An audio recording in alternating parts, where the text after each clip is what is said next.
سارے علماء اکرام کا نام موجود ہے۔ میں معافی چاہتے ہوئے اور کمیٹی والوں کا حکم مانتے ہوئے مرکز العلوم کے مائی-ناز عالم ربانی مفکر زمان حضرت علامہ و مولانا مفتی عبدالعلیم صاحب نقشبندی کو مائک پر مدعو کرتا ہوں کہ لیے مائک پر تشریف لائیں اور اپنے قیمتی بیانات سے ہم سامعین کو نوازیں۔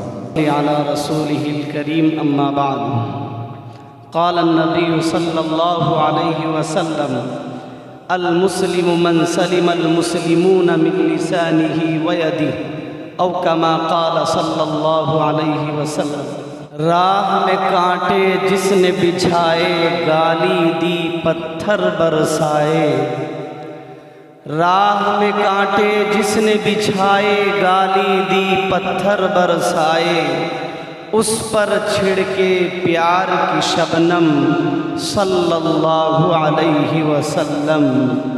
سم کے عوض داروِ شفا دی تان سنے اور نیک دعا دی۔ سم کے عوض داروِ شفا دی تان سنے اور نیک دعا دی۔ زخم سہے اور بخشا مرہم صلی اللہ علیہ وسلم۔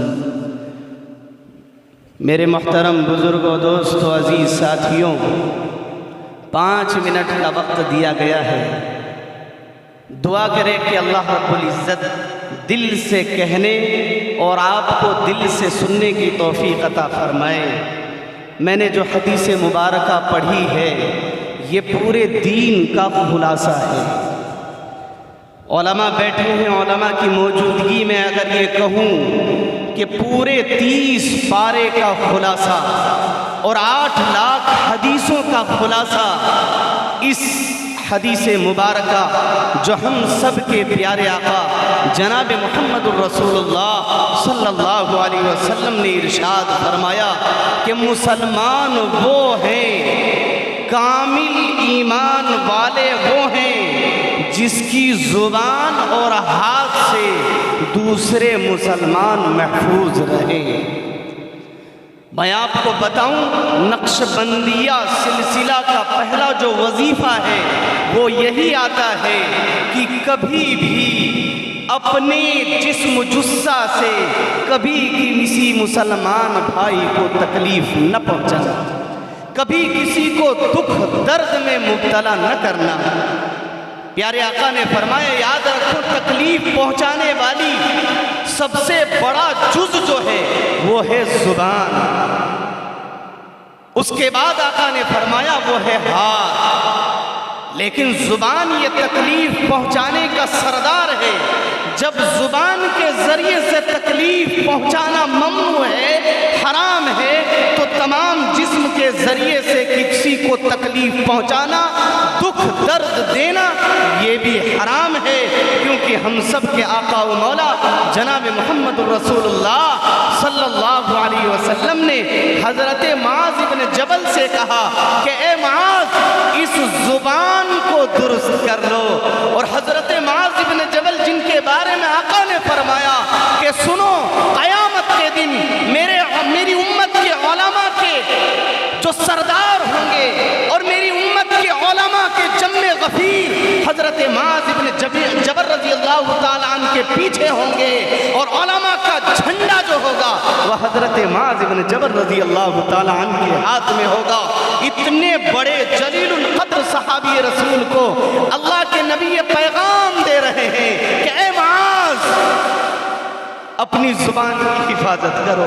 اے معاذ کہیں تمہاری زبان سے، تمہارے اعضاء و جوارے سے کہیں دوسرے مسلمان کو تکلیف نہ پہنچے۔ میرے بھائی بڑی عاجزی کے ساتھ یہ کہنا چاہتا ہوں کہ یاد رکھے گاؤں محلے میں اگر 100 لوگ ہیں تو 50 نمازی مل جائیں گے، 100 لوگ ہیں 50 روزے دار مل جائیں گے، 100 لوگ ہیں 50 صدقہ و خیرات کرنے والے مل جائیں گے، لیکن یاد رکھے اگر 100 لوگ ہو تو 100 میں ایک نہیں اور ہزاروں میں ایک نہیں، اور بلکہ کہہ لینے دیجئے علماء موجود ہے، علماء کی موجودگی میں یہ بات کہہ لینے دیجئے کہ لاکھ میں ایک انسان ایسا نہیں ملتا ہے جو اپنے اعضاء و جوارے سے اور اپنی زبان سے اپنے ہاتھ اذیات سے دوسرے مسلمانوں کو محفوظ رکھے.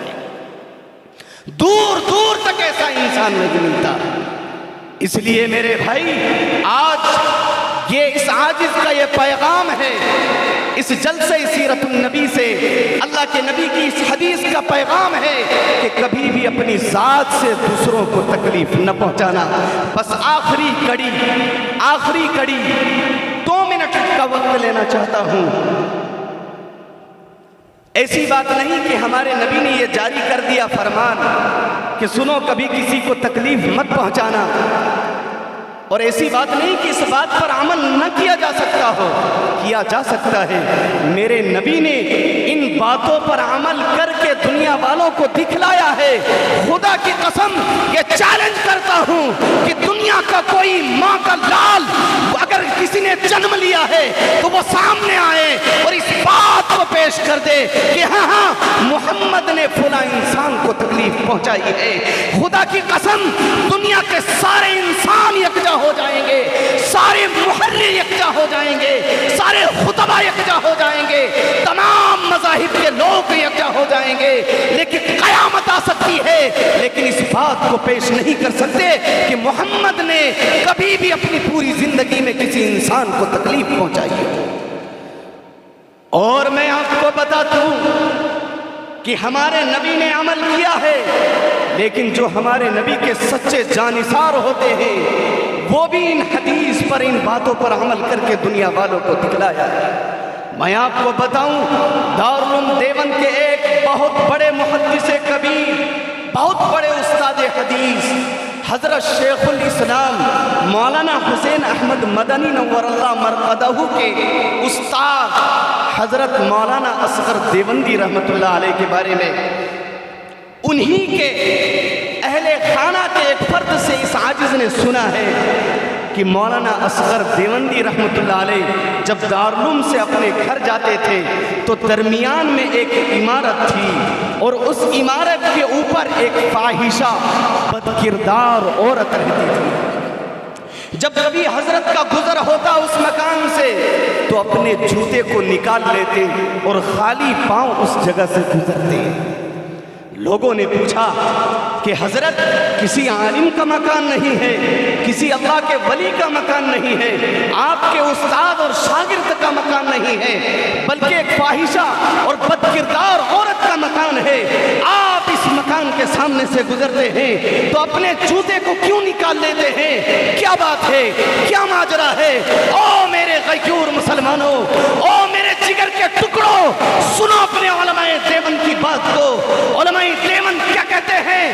حضرت مولانا اصغر دیوبندی رحمت اللہ علیہ کیا سبق اور کیا تعلیم دیتے ہیں کہ سنو یقیناً وہ فاحشہ اور بد کردار عورت کا مکان ہے، لیکن جب میں وہاں سے گزرتا ہوں تو میرے جوتے کی آہٹ سے وہ اوپر والے مکان سے نیچے کو آ جاتی ہے، دروازہ کھولتی ہے اور مجھے دیکھ لیتی ہے. جب وہ مجھے دیکھ لیتی ہے تو مایوس ہو جاتی ہے.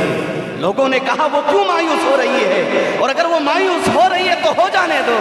حضرت کہتے ہیں جب میں گزرتا ہوں میرے جوتوں کی آہٹ سے وہ نیچے آتی ہے، اس سوچ سے آتی ہے کہ میرا کسٹمر آ گیا ہے، مجھ سے کوئی زنا کرنے والا بدکردار انسان آ گیا ہے. جب وہ اوپر سے نیچے کو آتی ہے دروازہ کھولتی ہے، مجھ جیسے مولوی کو دیکھتی ہے تو اس کے ذہن و دماغ میں اور وہ مایوس ہو جاتی ہے، اس کے چہرے میں غمزدگی طاری ہو جاتی ہے. میرے بھائی حضرت دیوبندی رحمت اللہ علیہ کہتے ہیں خدا کی قسم میرا دل یہ گوارا نہیں کرتا اور میرا دل یہ اجازت نہیں دیتا کہ میری وجہ سے، میرے جوتوں کی آہٹ سے جناب محمد رسول اللہ صلی اللہ علیہ وسلم کی امت کے ایک فاحشہ اور بد کردار عورت کو بھی تکلیف پہنچے. میں ہرگز گوارا نہیں کرتا. یہ ہے ہمارے علماء دیوبند، یہ ہے سنت کے جانثار.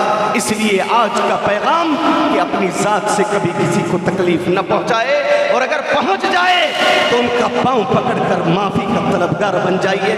اللہ ہمیں کہنے آپ کو سننے سے زیادہ عمل کرنے کی توفیق عطا فرمائے. وما علینا. جزاک اللہ خیر.